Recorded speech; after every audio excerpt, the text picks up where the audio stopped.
शंका कैसे पैदा होती है, चलिए जानते हैं। एक सहेली ने दूसरी सहेली से पूछा, बच्चा पैदा होने की खुशी में तुम्हारे पति ने तुम्हें क्या तोहफा दिया? सहेली ने कहा, कुछ भी नहीं। उसने फिर सवाल करते हुए पूछा कि क्या ये अच्छी बात है? क्या उसकी नजर में तुम्हारी कोई कीमत नहीं? लफ्जों का ये जहरीला बम गिराकर वह सहेली दूसरी सहेली को अपनी फिक्र में छोड़कर चलती बनी। थोड़ी देर बाद शाम के वक्त उसका पति घर आया और पत्नी का मुंह लटका हुआ पाया। फिर दोनों में झगड़ा हुआ, एक दूसरे को लानतें भेजी, मारपीट हुई और आखिर पति पत्नी में तलाक हो गया। जानते हैं प्रॉब्लम की शुरुआत कहां से हुई? उस फिजूल जुमले से जो उसका हालचाल जानने आई सहेली ने कहा था। रवि ने अपने जिगरी दोस्त पवन से पूछा, तुम कहां काम करते हो? पवन ने कहा, रेडीमेड कपड़ों के शोरूम में। रवि ने कहा, कितनी तनख्वाह देता है मालिक? पवन ने कहा, 18,000। रवि ने कहा, बस 18,000 रुपए? तुम्हारी जिंदगी कैसे कटती है इतने पैसों में? पवन ने गहरी सांस भरते हुए कहा, बस यार क्या बताऊं। मीटिंग खत्म हुई। कुछ दिनों के बाद पवन अब अपने काम से बेरुखा हो गया और तनख्वाह बढ़ाने की डिमांड कर दी, जिसे मालिक ने रद्द कर दिया। पवन ने जॉब छोड़ दी और बेरोजगार हो गया। पहले उसके पास काम था, अब काम भी नहीं रहा।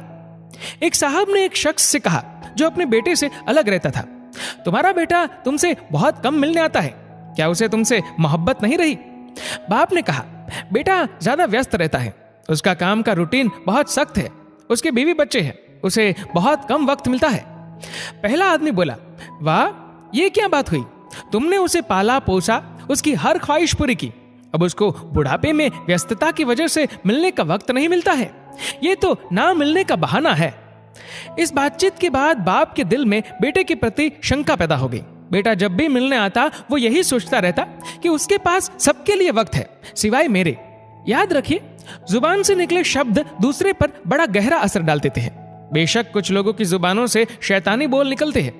हमारी रोजमर्रा की जिंदगी में बहुत से सवाल हमें बहुत मासूम लगते हैं, जैसे तुमने ये क्यों नहीं खरीदा, तुम्हारे पास ये क्यों नहीं है, तुम इस शख्स के साथ पूरी जिंदगी कैसे बिता सकती हो, तुम उनकी बात कैसे मान सकते हो, वगैरह वगैरह।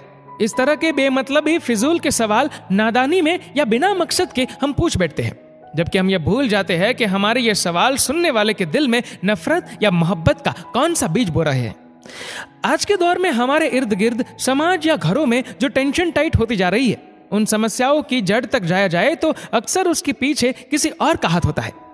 लोग ये नहीं समझते कि नादानी में या जानबूझकर बोले जाने वाले जुमले किसी की जिंदगी को तबाह कर सकते हैं। ऐसी हवा फैलाने वाले बम ना बने। लोगों के घरों में अंधे बनकर जाओ और वहां से गूंगे बनकर निकलो। क्या खूब कहा है किसी कवि ने, न चादर बड़ी कीजिए न ख्वाहिशें दफन कीजिए, 4 दिन की जिंदगी है बस चैन से बसर कीजिए। न परेशान किसी को कीजिए न हैरान किसी को कीजिए, कोई लाख गलत भी बोले बस मुस्कुरा कर छोड़ दीजिए। न रूठा किसी से कीजिए न झूठा वादा किसी से कीजिए, कुछ फुर्सत के पल निकालिए, कभी खुद से भी मिला कीजिए।